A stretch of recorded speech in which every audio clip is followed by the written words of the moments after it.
otlaringni tiqqin debdi. Shunday bilaklarini tiqsa barmoqlari o'sib chiqdi. Ey yaxshilar, kimsizlar? Otlaringni aytib duo qilaymiz. Hali ham tanimadingmi? Yo'q, tanimadim desa, "O, eslaysanmi? Bir kosa suving, ikkita noning sadaqangiz" deydi. Uning uchun sadaqa Allohning nazdidan chekkaga qolib ketmaydi. Shunday odamlar bor, ana nonko'rga yaxshilik qiluvdim, bilmadi. Dedikmi, yuvib tashlaymiz. Yaxshilik qildi, daryoga tashla. Baliq bilmasa, Xoliq biladi. Allohning va'dasi bor. Alloh ko'rib turibdi, joyini o'ng qilib to'ldiraman degan.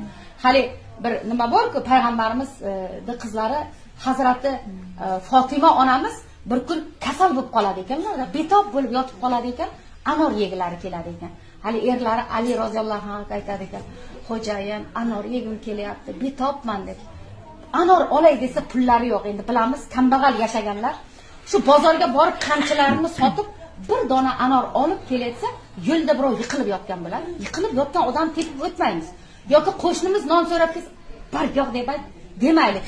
Shartta bitta nonni olib shartta ikkiga bo'laylikda, "Men qo'shniga olib turing, yarmini Allohning va'dasi bor, o'ng qilib to'ldiraman" degan joyini deylik. Baxillik qilmaylik. Hali yiqilib yotgan odamda shunday oldiga keladi ekan Hazrati Ali roziyallohu anhu, "Ey birodar, nima qildi sizga?" desa, "Betobman, anor yegim kelyapti" dedi. Bir dona anor Fatima onamizga olib ketyapti, lekin eshitdi anor yegim kelyapti deganini. Hali shunday ikkilanmasdan kissalaridan anorni chiqarib, archib hali betobga yediradi ekan. Kasal ko'rgani bo'lsak, esingizdan chiqmasin. Oxirida ketayotganga bir bolalarimning haqqiga duo qilib qo'ygan deb kasalni duosini so'rab olaylik. Hali anorni Fatima onamizga olib ketadigan anorni archib yediradi ekanda, "Birodar, meni ham uyda ayolim kasal yotibdi. Haqqiga bir duo qilib qo'ygin" der ekan. Hali betob odam Hazrati Fatima onamizning haqlariga duo qiladi ekanlar. Ali roziyallohu anhu ming xijolat bilan uyga keladi. "Ah, Fatimani ham anor yegisi kelyapti-ku.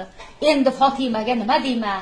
deb shunday uylariga kirib kelsa, Fatima onamiz kasal yotgan Fatima onamiz kulib chiqib kelar ekan.